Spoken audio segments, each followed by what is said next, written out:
Hi, everyone. This is Katrina Menzigian, and I'm super excited to introduce you to my colleague, Rita Soni, who is the principal analyst leading Everest Group's efforts around sustainability company-wide. So Rita, welcome to our audience of AR professionals. And I wanted to take a minute to ask you sort of what are you especially excited about these days in our sustainability practice and kind of what are you spending your time on?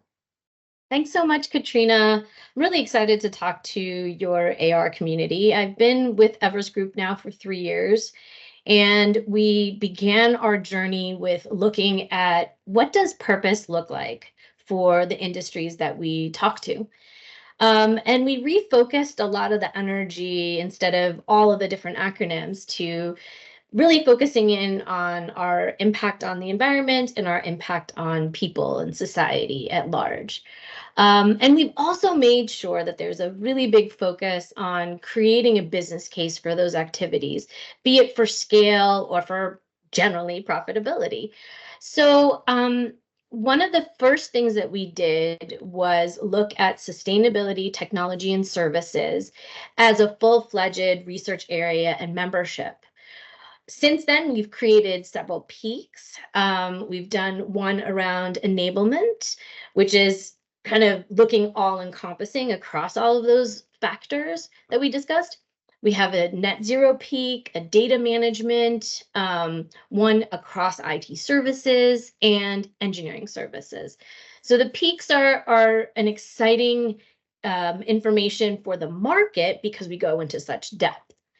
We've also expanded a lot of our sustainability research, covering niche topics and being very intentional about covering things that are important to our stakeholders. Technologies such as cloud, looking across sectors such as BFSI and life sciences, and also engaging a whole host of stakeholders because we know sustainability cuts across stakeholders. Everyone from the CPO's office to the CIOs, the CSOs, even HR ends up getting involved because we're looking at things like what are the skills gaps to fill all of the things related to sustainability and technology. So it's a pretty exciting membership and a pretty exciting research agenda that we have.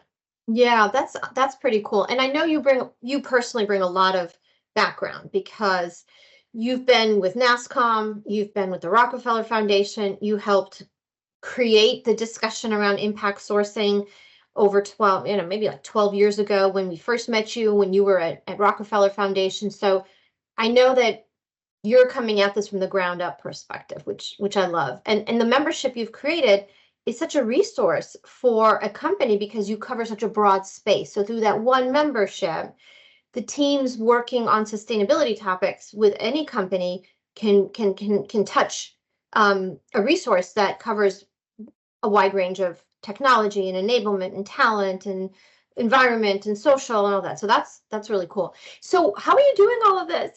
Who's the team behind you? How is this being done? It's true. It's not just me. Fortunately for me, we have made this a company-wide initiative. There is a dedicated team to our STS membership to complement that and really to do a lot of the deep dives into impact sourcing and emerging topics. We created a sustainability fellowship.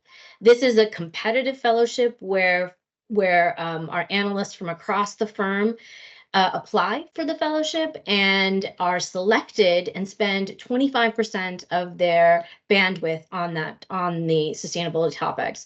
So we've done this deep dive into impact sourcing, as you said, continued the robust research that was there from the Rockefeller Foundation days, and created a bunch of enablement tools, all of which we have actually put out into the marketplace as pro bono or complimentary because we think that model really needs to take more foothold. And we've also taken fellows from that are across all the practices. So we have folks that are coming in with locations background, trust and safety background, or engineering services background, and looking at sustainability from that lens. So we're expanding all the things that we're writing about. So as a result, we've been able to create a ton of content, be it blogs or viewpoints or reports, and videos like this one that we're deeming EG responsible videos. So yes, I think in our newsletter we're sharing a bunch of links to That's the right. different content that we've created, and it's not just content for content's sake. We really want to have some engagement. We want debates. We want additions to the different things that we're doing. At the end of the day, we're really advocating for sustainability with technology as an enabler, with people in the center of it. Very cool. So it sounds like you have a lot going on. If you were to hone in on one or two things that are sort of really top of mind in your pipeline that you're excited about ahead of you in the next couple months, what would those be? Well, the first is that we will be heading into the Clinton Global Initiative. We made a promise 2 years ago, that we would increase the size of the workforce, the impact sourcing workforce, from to 500,000 people. And it looks like we're going to be able to do that a year ahead of schedule. So very excited about that, and looking forward to how we can even grow that pledge, be it, deepen or grow in terms of quantity.